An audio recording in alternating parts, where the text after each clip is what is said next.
नमस्कार। सांकेतिक भाषा के इस विशेष बुलेटिन में आप सभी का स्वागत है। मैं हूं ऋतु वर्मा, मेरे साथ है मेरी सहयोगी मनीषा। खबरों की शुरुआत करें उससे पहले नजर डालेंगे अभी तक की हेडलाइंस पर। विश्व स्वास्थ्य सभा के 78वें सत्र के मौके पर प्रधानमंत्री नरेंद्र मोदी ने स्वास्थ्य और कल्याण के महत्व पर अपने विचार किए साझा। आयुष्मान भारत योजना का किया जिक्र। कहा, भारत दुनिया की सबसे बड़ी स्वास्थ्य बीमा योजना का संचालक, लाखों लोगों के पास है यूनिक हेल्थ आइडेंटिटी।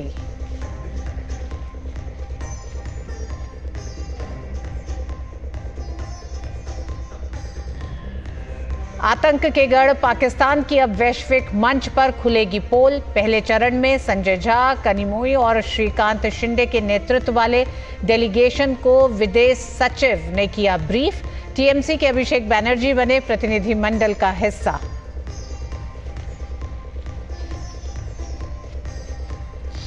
नए वक्फ कानून पर सुप्रीम कोर्ट में सुनवाई। सॉलिसिटर जनरल तुषार मेहता की दलील, 3 मुद्दों पर ही सुनवाई रहे फोकस। सुनवाई कल भी रहेगी जारी। विकसित भारत के लिए जरूरी है रेगुलेशन और स्वतंत्रता का संतुलन। सीसीआई की वार्षिक बैठक में वित्त मंत्री निर्मला सीतारमण ने विकसित भारत के विजन के लिए नवाचार, समान अवसर और बदलते बाजार की जरूरतों को समझने पर दिया जोर। और केंद्रीय कृषि मंत्री शिवराज सिंह चौहान ने विकसित भारत के लिए विकसित खेती और समृद्ध किसान पर दिया जोर। कहा, भारत को $5 ट्रिलियन की अर्थव्यवस्था बनने के लिए कृषि को $1 ट्रिलियन का हासिल करना होगा लक्ष्य।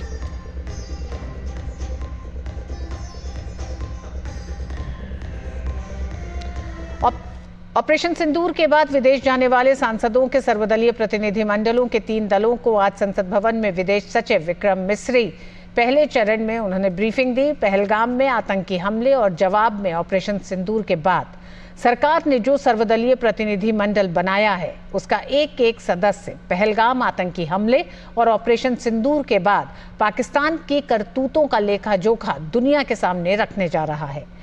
ऑल पार्टी डेलीगेशन के सभी सदस्य भारत के तमाम साझेदार देशों में जाकर पाकिस्तान की सच्चाई उजागर करेंगे। जेडीयू के संजय कुमार झा, शिवसेना के सांसद श्रीकांत शिंदे और डीएमके सांसद कनिमोई की अगुवाई वाले 3 दलों को आज ब्रीफिंग दी गई। दरअसल ऑल पार्टी डेलीगेशन 7 हिस्सों में बटा हुआ है, जिनमें से आज 3 दलों को ब्रीफिंग दी गई। भारत का सर्वदलीय प्रतिनिधिमंडल दुनिया भर में आतंकवाद के खिलाफ भारत की आवाज बुलंद करेगा। इससे पहले विदेश सचिव विक्रम मिस्री ने सोमवार को विदेश मामलों की संसदीय समिति के सामने तमाम मुद्दों पर स्थिति को स्पष्ट किया। ये बैठक करीब 3 घंटे चली। ऑपरेशन सिंदूर का सच दुनिया के सामने रखने और पाकिस्तान को बेनकाब करने के लिए विदेश दौरा करने वाले सर्वदलीय प्रतिनिधिमंडल में टीएमसी से अभिषेक बैनर्जी शामिल होंगे। टीएमसी अध्यक्ष ममता बनर्जी अभिषेक बैनर्जी को भेजने पर सहमत हो गई हैं। इससे पहले ममता बनर्जी ने इस प्रतिनिधिमंडल से दूरी बना ली थी। पहले टीम में यूसुफ पठान का नाम शामिल किया गया था। केंद्रीय मंत्री किरण रिजिजू ने खुद इस मामले में ममता बनर्जी से बात की थी। उन्होंने टीएमसी की तरफ से प्रतिनिधि को लेकर फैसला लेने की अपील की थी। जम्मू और कश्मीर के उपराज्यपाल मनोज सिन्हा ने श्रीनगर में राजभवन में यूनिफाइड कमांड की बैठक की अध्यक्षता की। बैठक के दौरान केंद्र शासित प्रदेश से जुड़े कई मुद्दों पर चर्चा की गई।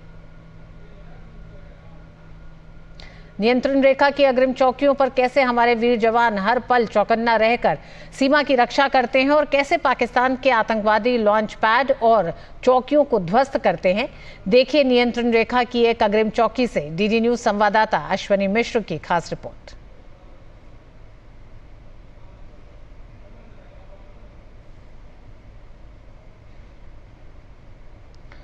और अश्वनी मिश्र की इस खास रिपोर्ट को हम आपके सामने पेश कर रहे हैं।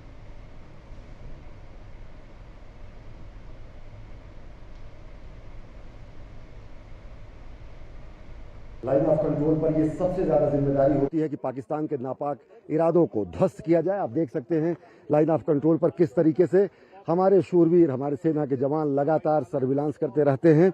जब ऑपरेशन सिंदूर हुआ तो रात में 2:30 बजे के आसपास पाकिस्तान ने सीज फायर वायलेशन किया और जब सीज फायर वायलेशन किया तो यहाँ पर मुस्तैद हमारे जवानों ने उनको मुंहतोड़ जवाब दिया।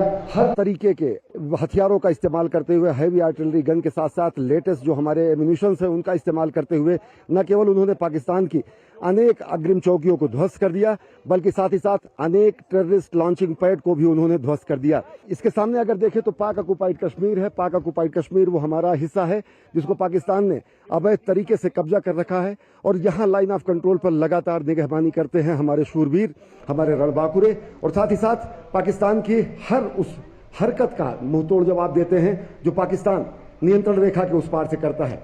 आतंकवादियों का घुसपैठ कराना, आतंकवादियों का इन्फिल्ट्रेशन करना और साथ ही साथ सीज फायर वायलेशन के जरिए यहां पर उनको एक प्रोटेक्शन देकर आए दिन लॉन्चिंग पैड के जरिए, टेररिस्ट लॉन्चिंग पैड के जरिए आतंकवादियों को घुसाने का काम पाकिस्तान करता रहता था। लेकिन अब पूरी तरीके से आप देख सकते हैं कि ये पूरी फेंसिंग कर दी गई है।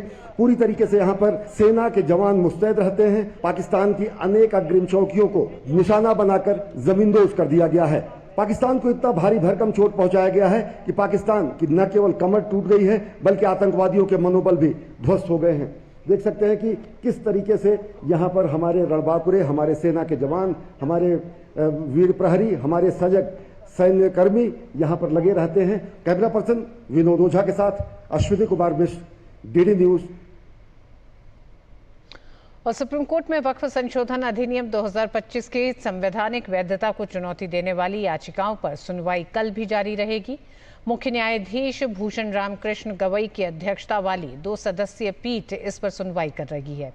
आज हुई सुनवाई में सॉलिसिटर जनरल तुषार मेहता ने सुप्रीम कोर्ट में केंद्र सरकार का पक्ष रखते हुए कहा कि शुरुआत में 3 बिंदु तय किए गए, हमने 3 पर जवाब दिए, लेकिन पक्षकारों ने इन 3 मुद्दों से भी अलग मुद्दों का जिक्र किया है। सुप्रीम कोर्ट सिर्फ 3 ही मुद्दों पर फोकस रखे। मुस्लिम पक्ष के वकील कपिल सिब्बल ने सॉलिसिटर जनरल की मांग का विरोध करते हुए कहा कि हम तो सभी मुद्दों पर दलील रखेंगे। इस पर सॉलिसिटर जनरल ने कहा कि ऐसा नहीं है कि हमारे पास दूसरे मुद्दों का जवाब नहीं है, लेकिन नए मुद्दे उठाना कोर्ट के साथ सही नहीं है। वहीं कोर्ट ने पूछा कि क्या वक्फ बाय यूजर प्रॉपर्टी के रजिस्ट्रेशन का प्रावधान पहले से था। इस पर कपिल सिब्बल ने कहा कि वक्फ बाय यूजर प्रॉपर्टी के रजिस्ट्रेशन की जरूरत कानून में पहले से थी, पर पहले ऐसा नहीं था कि रजिस्ट्रेशन न होने पर उसका वक्फ प्रॉपर्टी का स्टेटस खत्म हो जाएगा। कोर्ट ने सिब्बल की इस दलील को रिकॉर्ड कर लिया। कपिल सिब्बल ने कहा कि वक्फ बाय यूजर का प्रावधान सैकड़ों वर्षों से है। अयोध्या फैसले में भी इस प्रावधान को अहमियत दी गई है। सिब्बल ने कहा कि नए कानून में प्रावधान किया गया है कि धर्मांतरण के जरिए इस्लाम अपनाने वाला व्यक्ति 5 साल से पहले वक्फ नहीं कर सकता। ये प्रावधान पूरी तरह असंवैधानिक है। इस बीच मुख्य न्यायाधीश ने कहा कि आमतौर पर कोर्ट किसी विधेयक के अमल पर अंतरिम रोक नहीं लगाते हैं। ऐसा केवल तभी होता है जब कानून को चुनौती देने वालों का केस बहुत मजबूत हो। सिब्बल ने इस पर कहा कि नए कानून में कोई भी व्यक्ति वक्फ प्रॉपर्टी पर दावा कर सकता है। इस स्थिति में डीएम पहले ही ये मानकर जांच करेगा कि ये वक्फ प्रॉपर्टी नहीं है।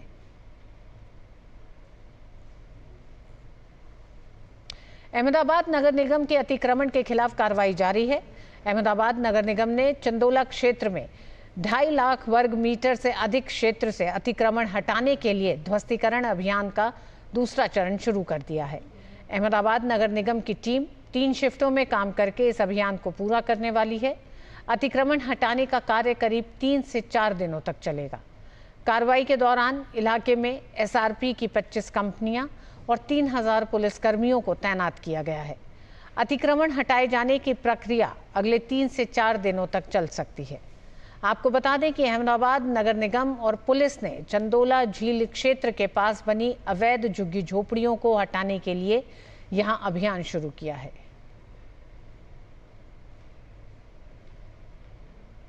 और बुलेटिन में वक्त एक छोटे से ब्रेक का। ब्रेक के बाद खबरें जारी रहेंगी। देखते रहिए DD news.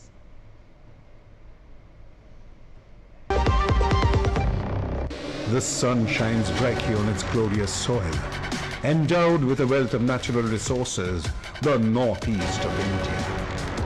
Led by the Honorable Prime Minister's vision of a Viksit Bharat, explore a flight of modernity and future, and huge investment opportunities.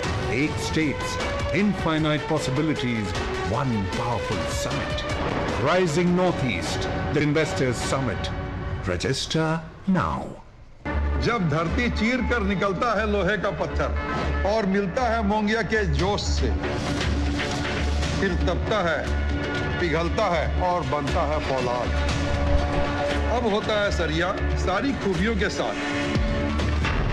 Mongia steel, मजबूत देश का मजबूत सरिया। जो लक्ष्य चुना था समझ आने लगा है। GLA यूनिवर्सिटी, उच्च लक्ष्य की निश्चित प्राप्ति। भारतीय प्रतिस्पर्धा आयोग यानी CCI के 16वें वार्षिक दिवस के अवसर पर नई दिल्ली में आयोजित कार्यक्रम में केंद्रीय वित्त मंत्री निर्मला सीतारमण शामिल हुई। इस दौरान उन्होंने कहा कि बाजार को कुछ गिने चुने लोगों के लिए नहीं बल्कि सभी के लिए कार्य करना चाहिए। साथ ही वित्त मंत्री ने कहा कि प्रतिस्पर्धा संशोधन अधिनियम 2023 भारत में प्रतिस्पर्धा कानून के विकास में एक महत्वपूर्ण मील का पत्थर रहा है, जिसने आयोग की प्रवर्तन क्षमताओं को मजबूत किया है और साथ ही एक अधिक सुविधाजनक और पारदर्शी नियामक ढांचे का निर्माण किया है। It's not just a celebration of an institution, but also a confirmation of a principle that markets must work for the many and not just for the few. That itself captures the free market, democratizing the market principle. The Competition Amendment Act of 2023 has been an important landmark in the evolution of the competition law in India, strengthening the Commission's enforcement capabilities, while simultaneously creating a more facilitative and transparent regulatory framework.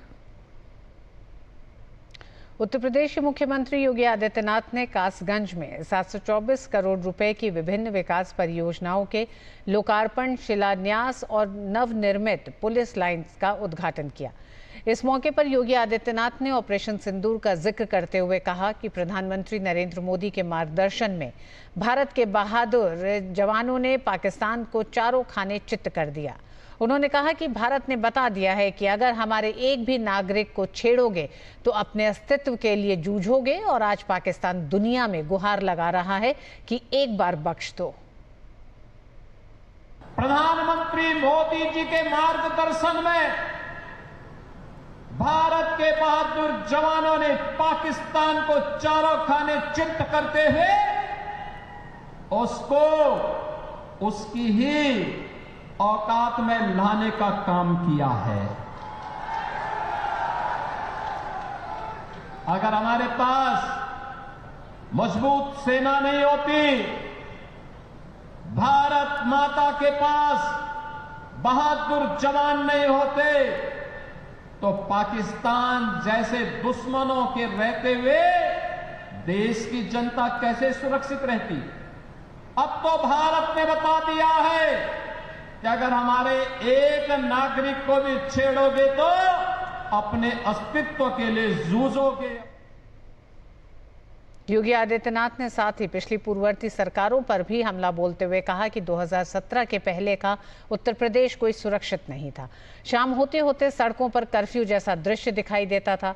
उत्पाती सड़कों पर आकर के तांडव करते थे। न बेटियां सुरक्षित थी, न व्यापारी सुरक्षित था। हर तीसरे दिन एक दंगा होता था। पर्व या त्योहार के पहले ही लोगों के घर में, लोगों के मन में एक आशंका आ जाती थी, पता नहीं अब क्या होगा। इन दोनों के बीच का समन्वय था समाजवादी पार्टी और पहले की सरकार। 2017 के पहले का उत्तर प्रदेश कोई सुरक्षित नहीं था। सायंकाल होते होते सड़कों पर कर्फ्यू जैसा दृश्य दिखाई देता था। उपद्रवी और उत्पाती सड़कों पर आकर तांडव करते थे। न बेटी सुरक्षित थी, न व्यापारी सुरक्षित था। हर तीसरे दिन एक दंगा होता था। प्रदेश में विकास ठप हो गया था। एक तरफ उपद्रव और दूसरी तरफ अंधेरा। इन दोनों के बीच का समन्वय था समाजवादी पार्टी और पहले की 2017 की पहले की सरकारें। छत्तीसगढ़ शराब घोटाला मामले में एसीबी और ईओडब्ल्यू की टीम ने 20 से ज्यादा जगहों पर छापे मारे हैं। दुर्ग भिलाई में 22 जगहों पर कार्रवाई जारी है। एसीबी और ईओडब्ल्यू की कई टीमें 4 गाड़ियों में सुबह 4 बजे भिलाई पहुंची। ईडी ने एसीबी में एफआईआर दर्ज कराई है। दर्ज एफआईआर में 2000 करोड़ रुपए से ज्यादा के घोटाले की बात कही गई है। ईडी ने अपनी जांच में पाया कि तत्कालीन भूपेश सरकार के कार्यकाल में आईएएस अफसर अनिल टुटेजा, आबकारी विभाग के एमडी एपी त्रिपाठी और कारोबारी अनवर ढेबर के सिंडिकेट के जरिए घोटाले को अंजाम दिया गया था। एसीबी से मिली जानकारी के अनुसार साल 2019 से 2022 तक सरकारी शराब की दुकानों से अवैध शराब डुप्लीकेट होलोग्राम लगाकर बेची गई थी। इससे शासन को करोड़ों के राजस्व का नुकसान हुआ है। मंगलवार की सुबह भारी बारिश के कारण गुवाहाटी के कई हिस्सों में जलभराव हो गया है, जिससे लोगों को आने जाने में काफी परेशानी का सामना करना पड़ रहा।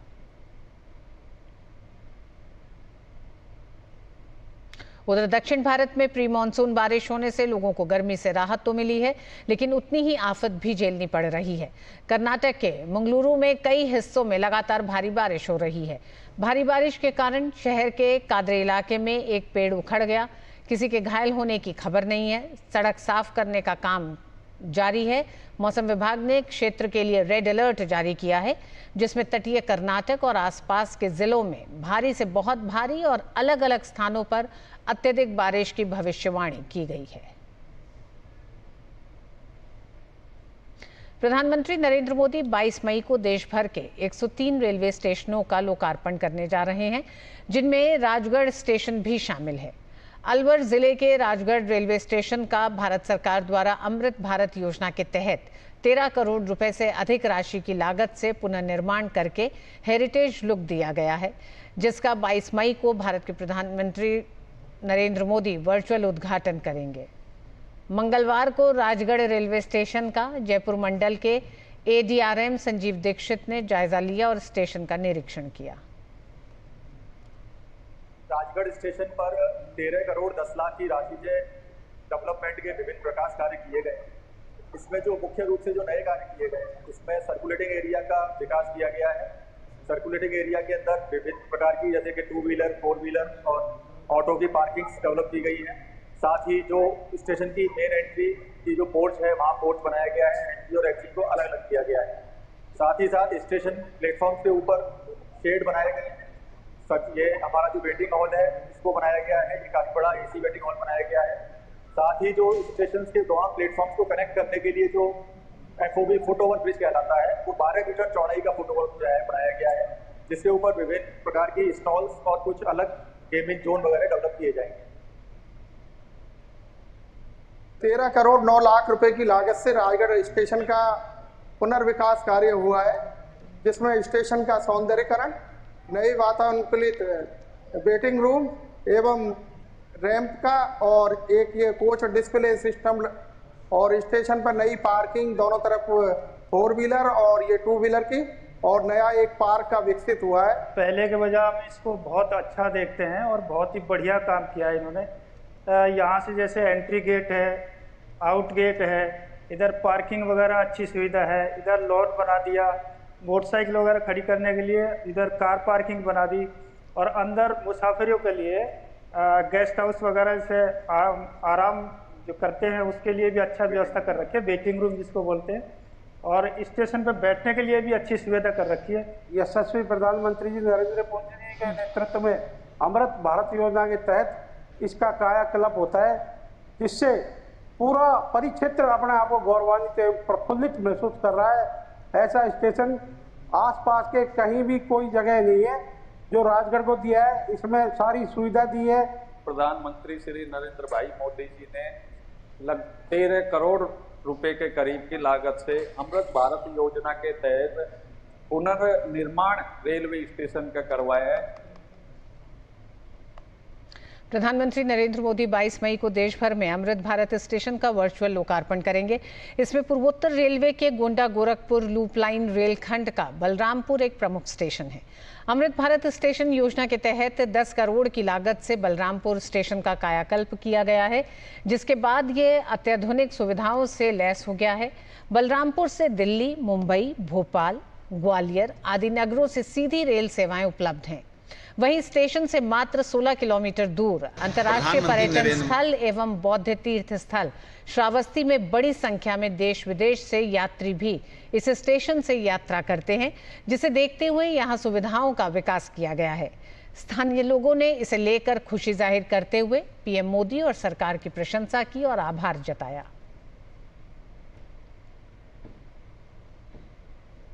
केंद्र सरकार की अमृत भारत स्टेशन योजना से सहारनपुर के रेलवे स्टेशन की भी सूरत बदल गई है। पहले चरण में 15 करोड़ रुपए की लागत से स्टेशन के आधुनिकीकरण का काम किया गया है। रेलवे स्टेशन पर भगवान बुद्ध की प्रतिमा और उसके पास रेलिंग में हरियाली लोगों के विशेष आकर्षण का केंद्र है। रात के समय रंग बिरंगी लाइटें स्टेशन की शोभा बढ़ा रही हैं। वहीं मुख्य गेट भी लोगों को आकर्षित कर रहा है। प्लेटफॉर्म पर ग्रेनाइट पत्थर चमक रहे हैं। यात्रियों की सुविधा के लिए दोनों गेट की तरफ पार्किंग तैयार की गई है।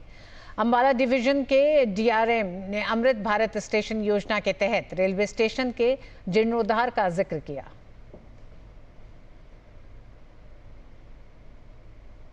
ऑपरेशन सिंदूर की सफलता के बाद मध्य प्रदेश में भी तिरंगा यात्रा आयोजित की जा रही है। इसी कड़ी में धार में महिला शक्ति के सम्मान में सिंदूर शौर्य यात्रा निकाली गई। ये यात्रा धार के लालबाग से प्रारंभ होकर नगर के विभिन्न मार्गों से होते हुए लालबाग में ही आकर संपन्न हुई। रैली में धार विधायक नीना वर्मा सहित बड़ी संख्या में महिलाएं शामिल हुई। यात्रा के दौरान वाहन में सवार भारत माता बनी बालिका आकर्षण का केंद्र रही।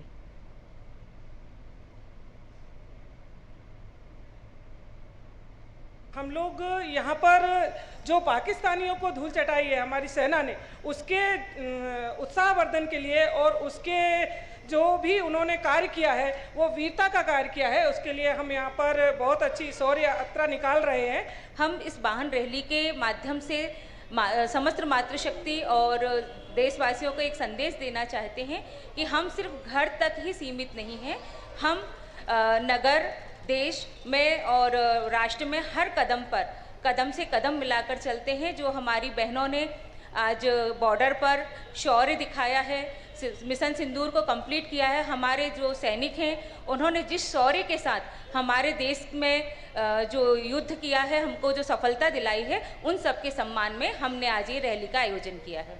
ऑपरेशन सिंदूर जो हमारी सरकार ने चलाया और सैनिकों ने उसे सफलतापूर्वक पूर्ण करा, उसी के लिए सैनिकों के उत्साहवर्धन के लिए और उन्हें एक धन्यवाद देने के लिए हमारी ओर से शौर्य यात्रा महिलाओं की निकाली जा रही है। ये वाहन शौर्य यात्रा है पूरे सैनिकों के लिए, देश में सभी प्रत्यक्ष अप्रत्यक्ष रूप से साथ देने वाले हर एक व्यक्ति के लिए। हम सब सेना और राष्ट्र के साथ खड़ी हैं। वीरों के सम्मान के लिए, उन सैनिकों के सम्मान के लिए हम अपने तन मन धन से, महिलाएं हमेशा उनका साथ देंगी, मातृशक्ति उनके साथ हैं। वीरों के इस सम्मान के लिए हम धार में एक वाहन रैली निकाल रहे हैं। ऑपरेशन सिंदूर की सफलता के बाद भारतीय सेना का मनोबल बढ़ाने के लिए देश भर में तिरंगा यात्रा निकाली जा रही है।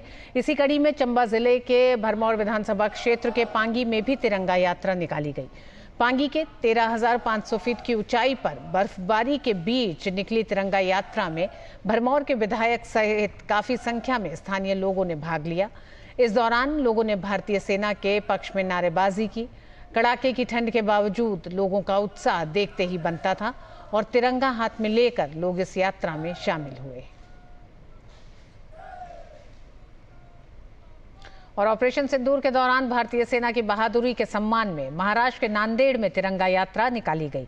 डॉक्टर शंकरराव चौहान प्रतिमा स्मारक से छत्रपति शिवाजी महाराज प्रतिमा तक तिरंगा रैली निकाली गई। रैली में कैबिनेट मंत्री अतुल सावे, पूर्व मुख्यमंत्री और सांसद अशोक राव चौहान समेत कई गणमान्य लोग शामिल हुए। राजनेताओं के अलावा बड़ी संख्या में नागरिक, व्यवसायी, छात्र और पूर्व सैनिक तिरंगा यात्रा का हिस्सा बने। बारिश के बावजूद रैली में बड़ी संख्या में लोग पहुंचे थे। अतुल सावे ने भारतीय सैन्य कर्मियों की बहादुरी को सलाम किया और कहा कि पाकिस्तान को भारत उसी तरह जवाब देगा जिसका वह हकदार है। वहीं अशोक राम चौहान ने सेना के असीम शौर्य और पराक्रम को सलाम किया। मध्य प्रदेश के खंडवा में भी तिरंगा यात्रा आयोजित की गई है। खंडवा में मातृशक्ति संगठन द्वारा एक विशाल सिंदूर शौर्य यात्रा निकाली गई। ये रैली शहर के मार्गों से होती हुई केवल राम चौराहे पर समाप्त हुई। इस दौरान समस्त मातृशक्ति संगठन ने सैनिकों के सम्मान में बढ़ चढ़कर नारेबाजी की और भारत माता की जयकारे लगाए। कार्यक्रम के दौरान सैनिकों और उनके परिजनों को सम्मानित भी किया गया। सीआईएसएफ की सब इंस्पेक्टर गीता समोता ने दुनिया की सबसे ऊंची चोटी माउंट एवरेस्ट पर सफलतापूर्वक चढ़कर इतिहास रच दिया है। राजस्थान के सीकर जिले के चक गांव की रहने वाली गीता सीआईएसएफ की पहली ऐसी महिला अफसर हैं जिन्होंने माउंट एवरेस्ट पर तिरंगा फहराया है। सीआईएसएफ के महानिदेशक और सभी रैंक के अधिकारियों ने गीता समोता को बधाई दी है। गीता समोता ने न केवल सीआईएसएफ को गौरव दिलाया है बल्कि सीमाओं से परे उत्कृष्टता हासिल करने की आकांक्षा रखने वाली सभी महिलाओं के लिए एक आदर्श के रूप में उभरी हैं।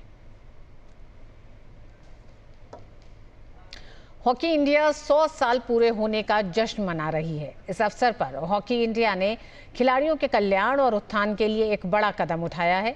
हॉकी इंडिया ने विशेष शिक्षा छात्रवृत्ति कार्यक्रम के लिए एमिटी यूनिवर्सिटी के साथ समझौता ज्ञापन पर हस्ताक्षर किए हैं। इस छात्रवृत्ति से राज्य, राष्ट्रीय, अंतर्राष्ट्रीय स्तर के हॉकी खिलाड़ियों को लाभ मिलेगा। इस कार्यक्रम में हॉकी इंडिया के महासचिव भोलानाथ सिंह भी शामिल हुए। साथ ही एमिटी यूनिवर्सिटी ऑनलाइन के चेयरमैन अजीत चौहान, भारतीय महिला हॉकी टीम की कप्तान सलीमा टेटे और डिफेंडर ज्योति भी इस मौके पर मौजूद रहीं। और इसी के साथ इस बुलेटिन में बस इतना ही। मुझे और मनीषा को दीजिए अनुमति। नमस्कार।